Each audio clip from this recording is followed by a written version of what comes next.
Assalamualaikum warahmatullahi wabarakatuh. Halo teman-teman semua. Di sini kita akan mempresentasikan tentang investasi. Nah, sebelumnya perkenalkan nama saya Siti Ananda Pratiwi dengan NIM 215231017 dan rekan saya Khadijah Arum dengan NIM 215231029.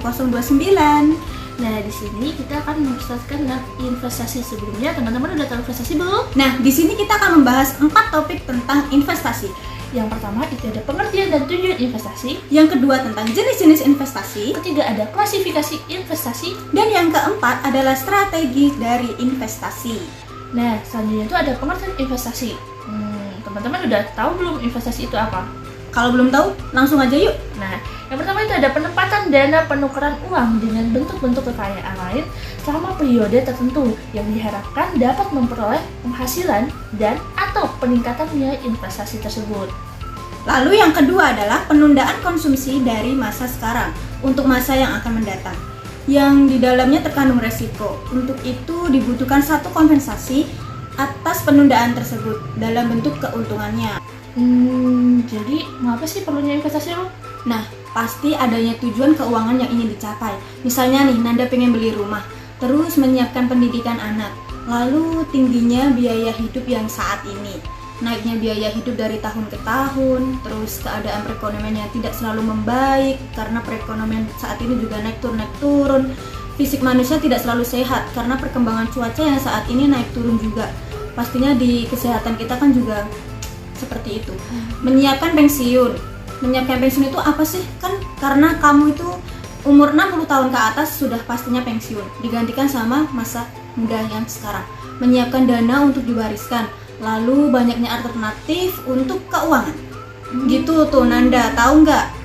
Oh, jadi investasi itu sangat penting ya? Iya dong, pastinya. Oke, selanjutnya. Nah, aku kan kurang tahu nih tentang investasi itu ada beberapa faktor. Apa aja sih? Nah, perlu ditahu nih Rum. Nah, faktor-faktor yang mempengaruhi pilihan investasi itu ada banyak sekali. Yang pertama itu ada usia. Yang kedua itu ada profil resiko atau sikap terhadap resiko. Yang ketiga itu ada pajak. Yang keempat ada likuiditas atau keamanan.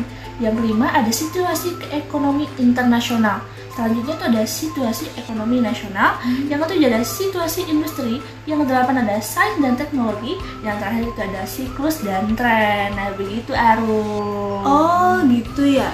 Iya.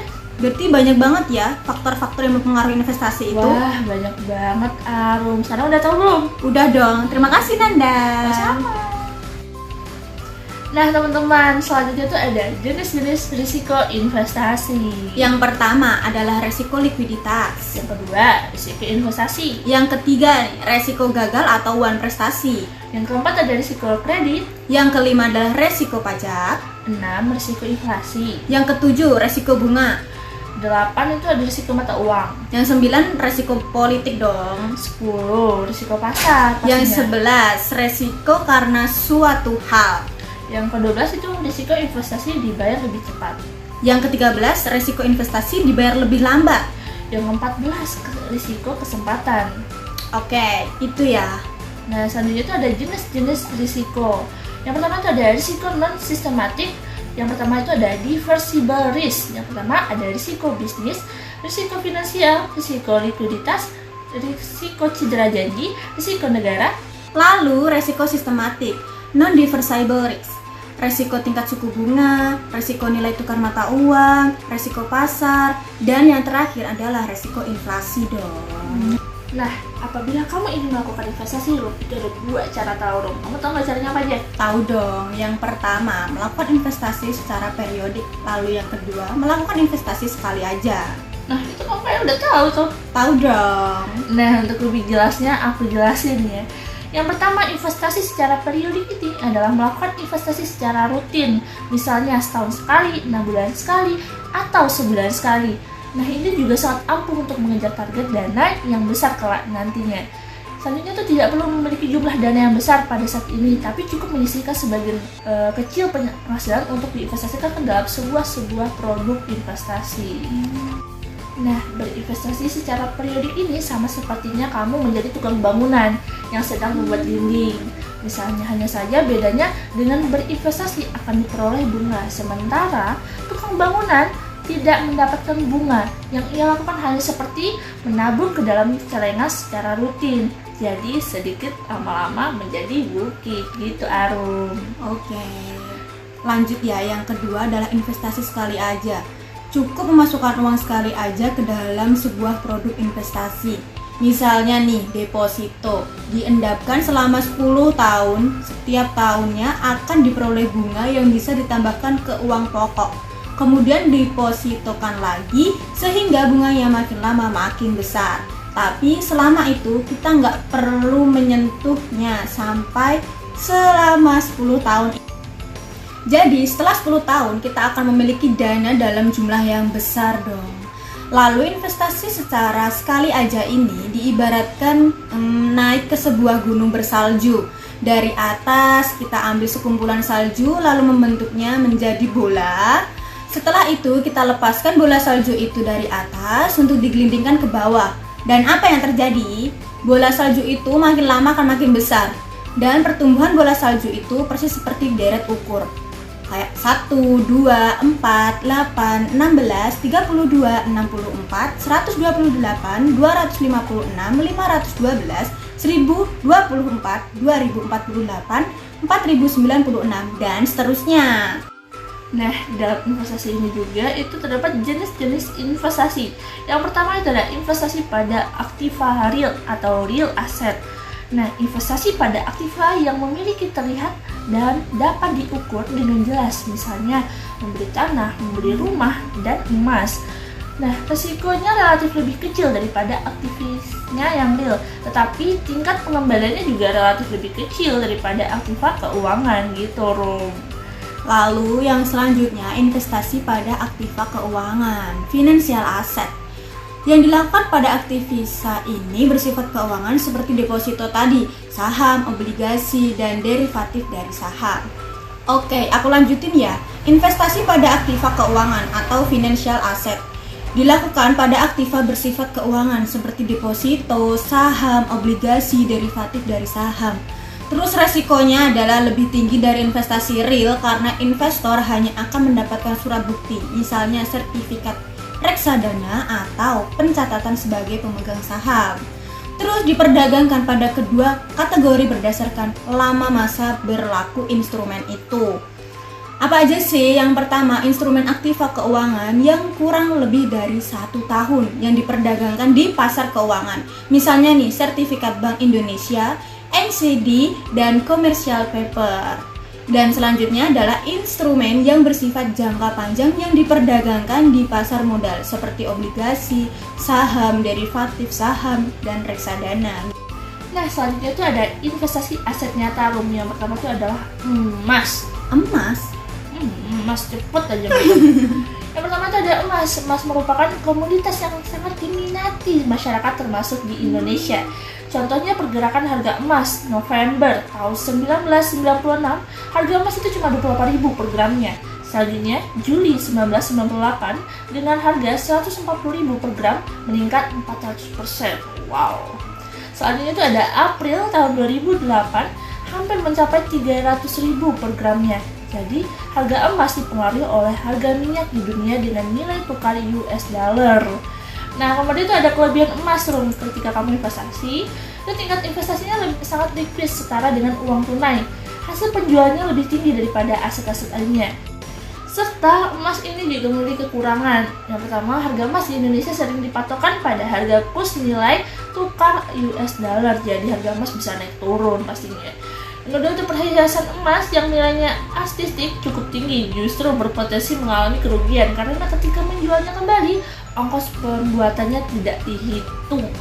Terus rentan dicuri orang baik di rumah, jalan, atau di mana saja. Nah, tips berinvestasi pada emas itu belilah emas dengan kadar yang tinggi seperti 22 karat atau 24 karat. Beli emas dengan batangan atau koin. Terus jika membeli emas dalam bentuk perhiasan, belilah yang model sederhana yang biaya pembuatannya tidak tinggi. Nah, selanjutnya itu ada apa, Rum? Nah, nilai berlian dilihat dari beberapa sisi nih. Yang pertama, pengelolaan barang mentah yang bagus hampir tanpa cacat. Lalu yang kedua dilihat dari warna permata tersebut. Yang ketiga, sertifikat dari Gemologis Institute of America dapat membantu mengklarifikasi batu-batu itu. Lalu selanjutnya desainnya yang menarik. Desain yang menarik itu dipadukan, di-cutting, dipoles akhir yang baik akan menghasilkan permata yang berkilau, memantaukan cahaya yang unik, lalu menampilkan citra yang mahal. Lalu ada prinsip 4C, karat, clarity, color, dan cutting. Oke, selanjutnya ada properti.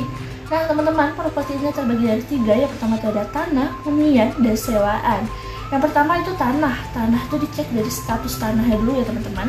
Yang kedua ada cek fisik lokasi tanah secara berkala. Selanjutnya ada cek rancangan tata kota di sekitar tanah. Yang kedua itu ada hunian. Nah, hunian ini ada perumahan, rumah tinggal biasa atau townhouse atau apartemen. Yang kedua ada perkantoran, ruang usaha, kios, rukoan atau ruang kantor. Yang terakhir ada 3 sewaan, yaitu sewaan seperti kantor atau kos. Oke, selanjutnya ada klasifikasi investasi aset keuangan. Yang pertama, instrumen pasar uang. Yang kedua, surat berharga pasar modal dengan pendapatan tetap atau obligasi. Yang ketiga, ada efek yang bersifat ekuitas atau saham. Yang selanjutnya adalah derivatif. Yang selanjutnya adalah reksadana. Nah, selanjutnya ada istilah umum dalam investasi sekuritas. Nah, pertama itu ada efek.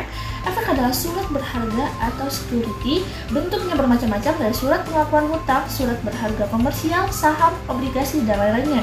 Yang itu ada bursa efek. Nah, bursa efek ini adalah pasar tempat bertransaksi efek. Selanjutnya itu ada emiten atau issuer. Nah, emiten ini adalah ia melakukan penawaran umum ketika saham dicatat di bursa efek. Emiten itu juga berkemungkinan menjadi perusahaan publik atau public corporation. Nah, selanjutnya itu adalah IPO, Initial Public Offering. Nah, IPO adalah kegiatan penawaran efek yang dilakukan oleh emiten untuk menjual efek pada masyarakat. Selanjutnya itu ada perusahaan efek atau security company, YH yang melakukan kegiatan usaha sebagai penjamin emisi efek, perantara pedagang efek, atau manajer investasi. Selanjutnya itu ada perantara pedagang efek atau security broker. Nah, security broker ini adalah perantara bagi investor untuk melakukan kegiatan jual beli efek, baik untuk kepentingan sendiri maupun pihak lainnya. Oke, aku lanjutin ya. Selanjutnya adalah manajer investasi. Apa sih? Orang-orang yang mengelola portofolio efek untuk nasabah atau mengelola portofolio investasi kolektif untuk sekelompok nasabahnya.